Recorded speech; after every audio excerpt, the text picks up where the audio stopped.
ឥឡូវនេះខ្ញុំនិយាយអំពីមនុស្សដែលគ្មានកំណើតទាំង13ប្រភេទទី1មនុស្សដែលគ្មានវិន័យគឺធ្វើអ្វីមិនដែលទៀងទាត់មិនដែលច្បាស់លាស់មិនដែលប្រកបប្រជាធ្វើមួយថ្ងៃកាត់មួយថ្ងៃកោគ្មានកើតជាផលប្រយោជន៍អ្វីគ្មានកើតជាការអ្វីទី2ខ្ជិលច្រអូសមនុស្សដែលត្រងើចត្រមួកត្រមុយខ្ជិលច្រអូសអសកម្មជាប្រភេទមនុស្សដែលកែ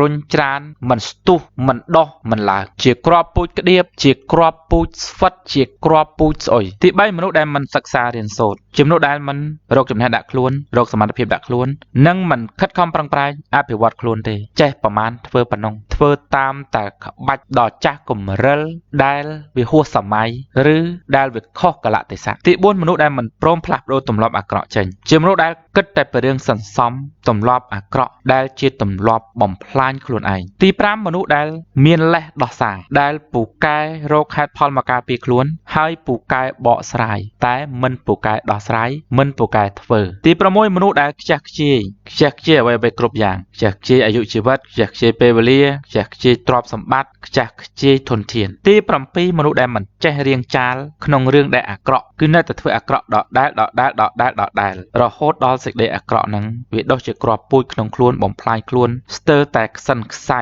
មិនត្រឹមតែប៉ុណ្ណោះបំផ្លាញដល់អ្នកដទៃទៀតផងទី8មនុស្សដែលមិនព្រមកែប្រែអត្តចរិតអាក្រក់ចេញនៅតែសន្សំនិស្ស័យអាក្រក់បណ្ដុះចរិតអាក្រក់ដោះឡើងយ៉ាងកក្រៀមកក្រើមពេញខ្លួនពេញជីវិតដែលគ្មានអ្នកណាចង់ចូលចិត្តឬក៏ចង់នៅក្បែរចង់ធ្វើការជាមួយគេមានតែការខ្ពើមរអើមខ្លាចរអាទី9មនុស្សដែលធ្វើកំហុសដដែលខុសដដែលមិនរៀងចាលមិនកែប្រែមិនផ្លាស់ប្ដូរមិនអភិវឌ្ឍមិនសេចក្ដីគិតមិនត្រេះរិះពិចារណាទី10មនុស្សដែលមិនស្មោះត្រង់តាណាក្បត់កន្លែងនោះតាណាក្បត់កន្លែងនោះក្បត់យូររហូតដល់ក្បត់ក្បាលខ្លួនឯងក្បត់ទំនុកចិត្តខ្លួនឯងនិងក្បត់ទំនុកចិត្តអ្នកដទៃដែលគ្មានអ្នកណាគេជឿទុកចិត្តឬក៏គេចង់សហការដាក់សម្ព័ន្ធមេត្រីភាពឬសហការក្នុងកិច្ចការងាររកស៊ីជាមួយទី11មនុស្សដែលមិនដឹងគុណមិនត្រឹមតែមិនដឹងគុណទេថែមទាំងរមិលគុណទៅកន្លែងណាបន្ទោសគេឯងកន្លែងនោះដាក់កំហុសគេកន្លែងនោះបំពល់ទុកគេកន្លែងនោះបុកម្នេញគេកន្លែងនោះជាពិសេសអ្នកដែលធ្លាប់ជួយអ្នកដែលបានជួយអ្នកដែលជួយទាំងប្រមាណគឺបង្កទុកទោសដល់គេប៉ុណ្ណឹងទី12មនុស្សដែលមិនព្រមផ្លាស់ប្ដូរនៅតែធ្វើសកម្មភាពដដែលនៅតែទ្រាំទៅនឹងស្ថានភាពអាក្រក់ឬក៏ស្ថានភាពនៃជីវិតដ៏អាក្រក់អាក្រៃហើយត្អូញត្អែតែការលំបាកប៉ុន្តែមិនព្រមផ្លាស់ប្ដូរដើម្បីចាក់ចេញពីស្ថានភាពអាក្រក់នោះសោះទី13មនុស្សដែលមិនចេះជឿចាប់ទោះ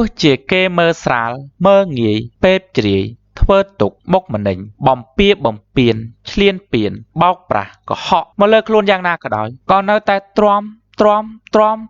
អត់ព្រមយកមកធ្វើជាហេតុផលជំរុញចិត្តហើយរុញច្រានបង្ខិតខ្លួនឲ្យបានប្រសើរខ្ពង់ខ្ពស់ឡើងឈ្នះការមើលងាយមើលស្រាលរបស់គេសួស្តីលោកស្រីនិងកញ្ញាចូលជាសមាជិក Smart Business Club លោកអ្នកនឹងទទួលបានចំណេះដឹងជំនួយល្អៗពេញមួយជីវិតដែលធ្វើឲ្យលោកអ្នកមានភាពឆ្លាតវៃក្នុងការចាប់ផ្ដើមធ្វើអាជីវកម្មនិងពង្រីកអាជីវកម្មបានឆាប់រហ័សលោកអ្នកនៅទីណាខេត្តណាប្រទេសណាក៏អាចចូលជាសមាជិកបានដែរចង់ចូលជាសមាជិកសូមទំនាក់ទំនងតាមរយៈលេខទូរស័ព្ទ099 833 608 066 833 608 070 833 608ឬ comment OK នៅក្នុង page របស់លោកគ្រូអ៊ុនសរ៉ាត់គឺអ៊ុនសរ៉ាត់ page សូមអរគុណ